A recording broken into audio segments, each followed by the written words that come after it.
আসসালামু আলাইকুম রহমতুল্লাহি ওবরকাতু। প্রিয় দেশবাসী, আশা করি সবাই ভালো আছেন আর ভালো থাকবেন, এটা আমার অন্তরের অন্তঃস্থল থেকে চাওয়া এবং পাওয়া। আসন্ন জাতীয় নির্বাচন নিয়ে দু একটি কথা বলার জন্য আপনাদের সামনে আমি হাজির হয়েছি। প্রথমত হলো, জাতীয় নির্বাচন এমন একটা সময়, যে সময়ে আমরা জনগণ যদি কোনো একটা ভুল করে ফেলি ভোট প্রদানের ক্ষেত্রে, তাহলে তার খেসারত পরবর্তী 5 বছরের জন্য নিশ্চিত হয়ে যায়। তো এক্ষেত্রে আমাদের যেটা করণীয়, সেটা হলো যার যার এলাকায় যে প্রার্থীরা আছেন তাদের মধ্যে সবচেয়ে যোগ্যতা সম্পন্ন যে ব্যক্তি, যেমন কয়েকটা বিষয় আমরা দেখতে পারি। আমরা মুসলমান প্রার্থী হলে সে 5 ওয়াক্ত নামাজ পড়ে কিনা, সৎ পথে চলে কিনা, সৎ কাজ নিজে করে এবং অন্যকে আদেশ দেয় কিনা, ঘুষ দুর্নীতি চাঁদাবাজ সন্ত্রাসের বিরুদ্ধে তিনি সোচ্চার কিনা, এই বিষয়গুলো যদি কোনো প্রার্থীর ভিতরে বিদ্যমান থাকে, সেই যে দলের হোক, সে হতে পারে বিএনপি, হতে পারে জামাতের, হতে পারে এনসিপি কিংবা স্বতন্ত্র, তো এক্ষেত্রে আমাদের উচিত ওই প্রার্থীকেই বেছে নেওয়া। সর্বোত্তম গুণাবলীতে যে প্রার্থী থাকবে আমরা তাকে বাছাই করব। কোনো খুনি, দুর্নীতিবাজ, ধর্ষণকারী, চাঁদাবাজদের যারা আশ্রয় দেয়, এমন কোনো প্রার্থীকে আমরা যদি ভুল করে ভোটে নির্বাচিত করি, তাহলে নিশ্চিত থাকেন আপনার এলাকায় আপনাকে পরবর্তী 5 বছর এর কুফল ভোগ করতে হবে। আর এবার দ্বিতীয় প্রসঙ্গে আসি, এবং আরেকটা জিনিস দেখতে হবে যে ওই দলের সর্বোচ্চ যে নেতা তিনি বাংলাদেশপন্থী নাকি ভারতপন্থী। এখানে ভারত আমাদের চিরশত্রু, এটা আমাদের কাছে প্রমাণ করেছে শেখ হাসিনা, তার পরিবার, যারা ভারতের দাসত্বকে আমাদের উপর চাপিয়ে দিয়েছিল। এখন যারা রাজনীতি করবেন, সে দল মত নির্বিশেষে সবাইকে এই বিষয়টা মাথায় রাখতে হবে যে যারা ভারতে দাবেদারি করবে, ভারতের কথায় তাদের নীতি নির্ধারণ করবে, আমরা অবশ্যই তাদেরকে বয়কট করব। এখানে সে যদি আমার পরিবারের কেউ হয়ে থাকে যে ভারতে দাসত্ব করতে চায়, আমরা তাকেও বয়কট করব। কারণ সবার আগে দেশ, তারপরে নেতা, তারপরে দল। এবারে আসি প্রশাসনের ভাইদের উদ্দেশ্যে করে দুটি কথা বলি। আপনারা দীর্ঘদিন অসৎ সংস্পর্শে থাকার কারণে আপনাদের মানসিকতা এমন তৈরি হয়ে গেছে যে কোনো একটা দলের কাছ থেকে একটু বাড়তি সুবিধা পাওয়ার জন্য আপনারা তাদের হুকুম পালন করে থাকেন। বিনিময়ে কী পাবেন? হয়তো প্রমোশন পাবেন, অবৈধ টাকা পয়সা পাবেন, ক্ষণিকের জন্য সুখ শান্তির স্বপ্ন আপনাদেরকে বিভোর করে ফেলে। তো আপনাদেরকে একটা কথা মনে করে দিতে চাই, যারা অন্যায়ভাবে কোনো একটা দলের কাছ থেকে বাড়তি সুবিধা নিয়ে থাকেন, সে জামাতের কাছ থেকেই হোক, বিএনপির কাছ থেকেই হোক, স্বতন্ত্র প্রার্থী কারো কাছ থেকেই হোক না কেন, তো তাদের শেষ পরিণতিটা সম্পর্কে আমি আপনাদেরকে একটু বলে দিই। ওই নির্দিষ্ট দলকে বিজয় লাভ করানোর জন্য যদি আপনারা কোনো অসৎ পথ অবলম্বন করেন, অন্যায়ভাবে কাউকে হত্যা করেন, গুম করেন, এর পরিণতি কতটা ভয়ঙ্কর আমি আপনাদেরকে ছোট্ট একটা উদাহরণ দেব। মহানবী সাল্লাল্লাহু আলাইহি সাল্লামের সময়কার ঘটনা।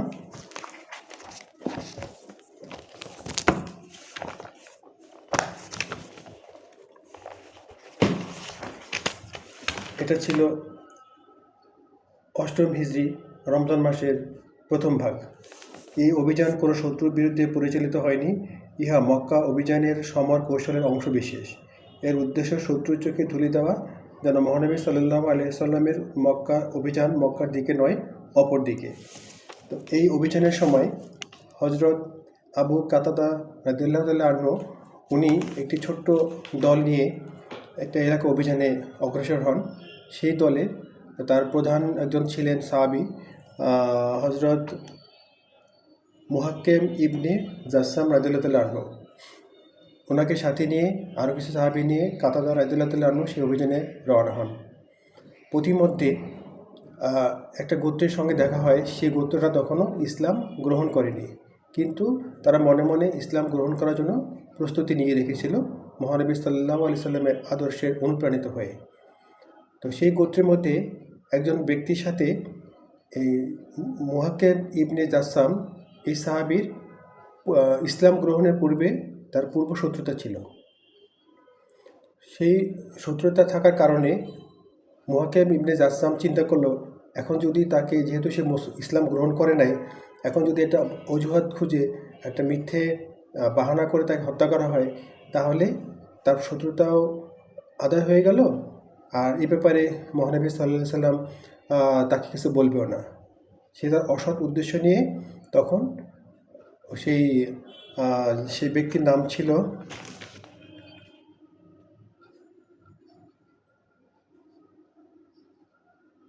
ইবনে আসবাদ আশাজাই, আমির ইবনে আসবাদ আশাজাই। এই ভদ্রলোককে তখন মুহাক্কিম ইবনে জাসসাম অন্যায়ভাবে পূর্বশত্রুতার কারণে হত্যা করে, এবং তার গোত্রের যে সমস্ত গনিমতের মাল ছিল, উট আরও ধন সম্পদ, সেগুলো লুণ্ঠন করে আরও সামনে অগ্রসর হয়। প্রতিমধ্যে খবর আসে মহানবী সাল্লাল্লাহু আলাইহি সাল্লাম মক্কা অভিযানে বের হয়েছেন। তখন কাতাদা রাদিয়াল্লাহু আনহু সবাইকে নিয়ে মক্কার উদ্দেশ্যে রওনা করেন। যখন মক্কায় পৌঁছানো হলো, তখন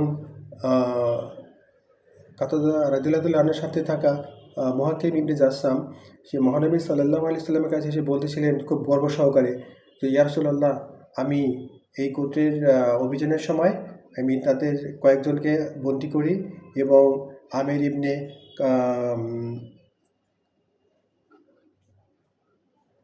আমির ইবনে আসবাদ আশাজাই এই লোককে আমি হত্যা করি।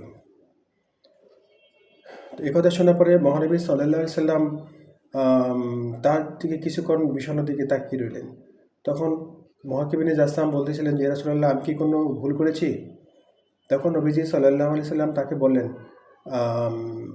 মুহাক্কিম, তুমি যখন তাকে হত্যা করলে, সে কি তোমাকে সালাম দেয়নি? তখন মুহাক্কিম বলতেছেন, ইয়া রাসূলুল্লাহ, হ্যাঁ, উনি তো সালাম দিয়েছে, কিন্তু সে ভয় দিয়েছে, মানে একটা মিথ্যা বাহানা সে নবীজির সামনে উপস্থাপন করলো।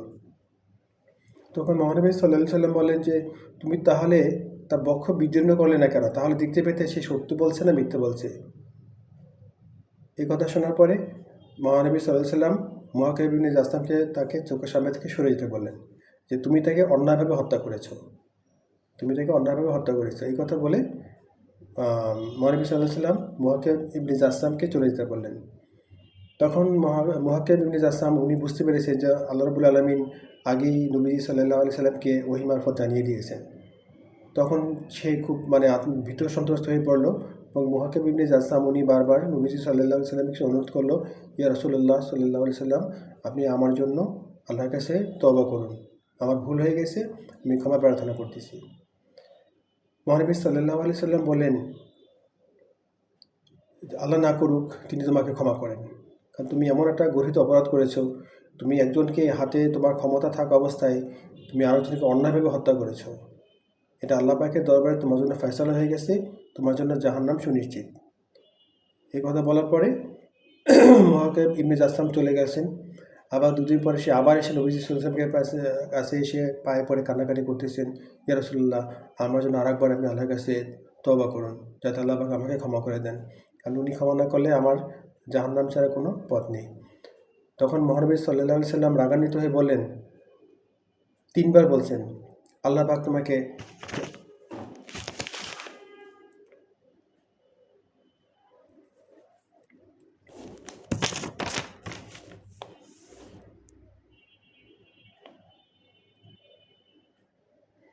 হে আল্লাহ, মুহাক্কিমকে ক্ষমা করো না। এভাবে পরপর তিনবার বলছেন, হে আল্লাহ, তুমি মুহাক্কিমকে ক্ষমা করো না, এইভাবে তিনবার বলার পরে তখন মুহাক্কিম ইবনে জাসসাম উনি বুঝতে পারলেন যে তার এই অপরাধের কোনো ক্ষমা নেই, তার জন্য জাহান্নাম সুনিশ্চিত হয়ে গেছে। এরপর সে চোখ মুছতে কান্না করতে করতে চলে গেলেন। এভাবে 7 দিন পরে যাওয়ার পরে একজন সাহাবী এসে খবর দিলেন যে, ইয়া রাসূলুল্লাহ সাল্লাল্লাহু আলাইহি সাল্লাম, মুহাক্কিম ইবনে জাসসাম মারা গিয়েছেন।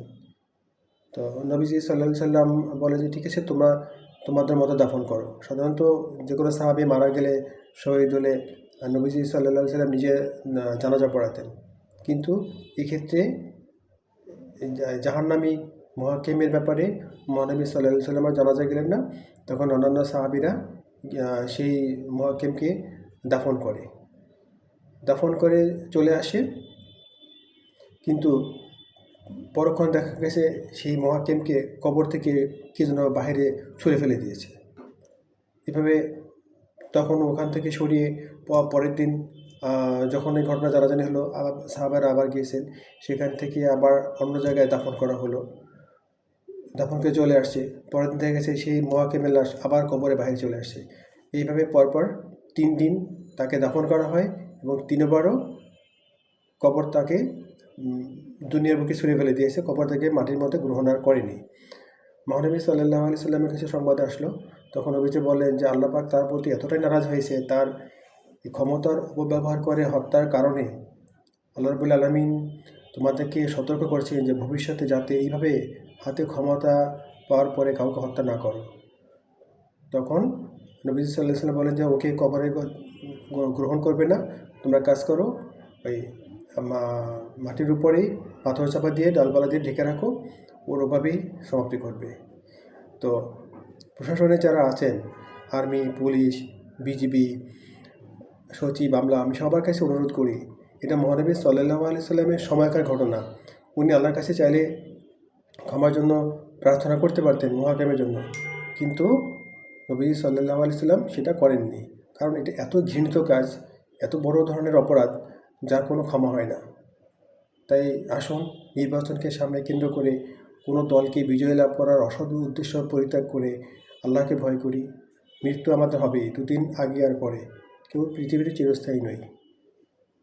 সুতরাং ন্যায়ের পথে থাকি, ন্যায় প্রতিষ্ঠার জন্য লড়াই করি। সৎ পথে লড়াই করতে গিয়ে যদি কারো মৃত্যু হয়, আল্লাহর কাছে তার জন্য অফুরন্ত শান্তিময় স্থান জান্নাত বরাদ্দ করা আছে। আর যারা অন্যায়ভাবে মানুষকে হত্যা করবে, জুলুম করবে, নির্যাতন করবে, তাদের জন্য ভয়াবহ জাহান্নামের আগুন, সেই আগুনের কোনো বর্ণনা হয় না। এবং একটা ছোট্ট এক্সাম্পল আমি আপনাদেরকে দিই। নিশ্চয়ই দেখেছেন আগ্নেয়গিরির অগ্নুৎপাতের ফলে যে লাভা বের হয়ে আসে, গলিত লাভা, লাল টকটকে আগুন, এই আগুনগুলো কিন্তু শুধু কাঠ থেকে তৈরি হয়নি, পাথর এবং ধাতবের গলিত রূপে হলো সেই লাভা। আর এই লাভার ভিতরে কোনো প্রাণী যদি পড়ে, সেখানের মধ্যে তার মৃত্যু হয় এবং তার ধ্বংস হয়ে যায়। তো মহান রব্বুল আলামিন জাহান্নামের আগুনকে এই লাভার আকৃতিতে রেখে দিয়েছেন। বছরের পর বছর, কোটি কোটি বছর এই আগুনকে প্রজ্বলিত করা হয়েছে। সেখানে পাথর এবং ধাতব পদার্থ জ্বালিয়ে পুড়িয়ে এভাবে গলিত আকারে রাখা হয়েছে, পরবর্তী মানুষ জাহান্নামেতে নিক্ষেপ করা হবে। তো এগুলো জানতে হলে আমি সবাইকে অনুরোধ করব, এটা আমার মুখে কোনো কথা না, আপনার কোরআনের বাংলা অর্থ পড়ুন, নবীজি সাল্লাল্লাহু আলাইহি সাল্লামের জীবনী পড়ুন, তাহলে আপনারা কবরের ভয়াবহতা জানতে পারবেন। আর এটাকে অস্বীকার করার কোনো ক্ষমতা পৃথিবীর কোথাও নেই। যত বড় বড় জ্ঞানী বিজ্ঞানী আছে, অনেক বিজ্ঞানীরা মুসলমান হয়েছিলেন যখন তারা সত্য জানতে পেরেছেন। তো এখন তো আমরা আরও বেশি করে জানার সুযোগ পেয়েছি, কোরআনের বাংলা অর্থ আছে, এখন ভালো ভালো আলেম আছে। তো এগুলো থেকে যদি আমরা সতর্কতা অবলম্বন করি, অন্যায় পথ পরিহার করি, তাহলে মৃত্যুর পরবর্তী জীবন আমাদের সবারই শান্তিময় হবে। মহানবী সাল্লাল্লাহু আলাইহি সাল্লাম ইসলামের দাওয়াত না দিলেও পারতেন, এবং আল্লাহ পাক তাকে শুধু সতর্ককারী হিসেবে পাঠিয়েছিলেন। দুর্ভাগ্যবশত অনেক কাফেররাও নবীজির কাছে পেয়েও মুসলমান হতে পারে নাই। আবার এমনও হয়েছে অনেকে ইসলাম গ্রহণ করার পরেও যখন ধন সম্পদের লোভে পড়েছে, তখন তারা ঈমান হারিয়ে ফেলেছে। অনেকে দুনিয়াতেই কাফের হয়ে মৃত্যুবরণ করেছে, যেমন ইয়াজিদ, একজন মুয়াবিয়া, একজন বিশিষ্ট সাহাবী ছিলেন, তার সন্তান হয়েও সে কাফের অবস্থায় দুনিয়া থেকে মৃত্যুবরণ করে। কেন? শুধু তার ক্ষমতার লোভ ছিল। ক্ষমতা লোভ, সম্পদের লোভ তাকে তার ঈমানকে ধ্বংস করে দিয়েছিল। আমাদের বর্তমান সমাজেও এরকম হাজারো ইয়াজিদ দেখতে পাচ্ছি। বিভিন্ন দলে তারা বিভক্ত, কেউ বিএনপি করে, কেউ আওয়ামী লীগ করে, কেউ জাতীয় পার্টি করে, এরকমের হাজারো দল আছে। কিন্তু তারা ভুলে গেছে যে তারা মুসলমানের সন্তান, এবং সবার আগে আল্লাহর হুকুম পালন করতে হবে। তো আসুন সবাই আমরা অন্যায় পথ পরিহার করি, ইসলামের পথে ফিরে আসি, এবং প্রত্যেক পরিবারের মা বাবাকে বলবো সন্তানদেরকে ইসলামী শিক্ষা দিন। তাহলে সেই সন্তান বড় হলে সে চাঁদাবাজিও করবে না, খুন খারাপি করবে না, ধর্ষণও জড়াবে না। যেমন আমি আমার সন্তানদেরকে স্পষ্টভাবে বলে দিয়েছি, কোনো অন্যায় কাজ করে তোমরা আমার ঘরে আসতে পারবে না। 5 ওয়াক্ত নামাজ পড়তে হবে, সৎ পথে চলতে হবে, সৎ উপার্জন করতে হবে, কোনো হারাম উপার্জন আমার প্রয়োজন নেই। তো আশা করি প্রত্যেক বাবা মা যদি তার সন্তানদেরকে এভাবে আদেশ দেন, নির্দেশ করেন, আশা করি ঘরে ঘরে সুসন্তান জন্মগ্রহণ করবে। কোনো হারামজাদা, শয়তান, ইবলিস এরা জন্মাবে না। কারণ খুনি, সন্ত্রাসী, ধর্ষণকারী, দুর্নীতিবাজ এরা এক একটা ক্যান্সারের সমতুল্য। ক্যান্সার যেমন একটা দেহকে ধ্বংস করে দেয়, তেমনি এই অপকর্মকারীরাও একটা দেশকে ধ্বংস করে দেয়। আশা করি আমার কথা সবাই বুঝতে পেরেছেন। ভালো থাকবেন, সুখে থাকবেন। আল্লাহ হাফেজ। আসসালামু আলাইকুম।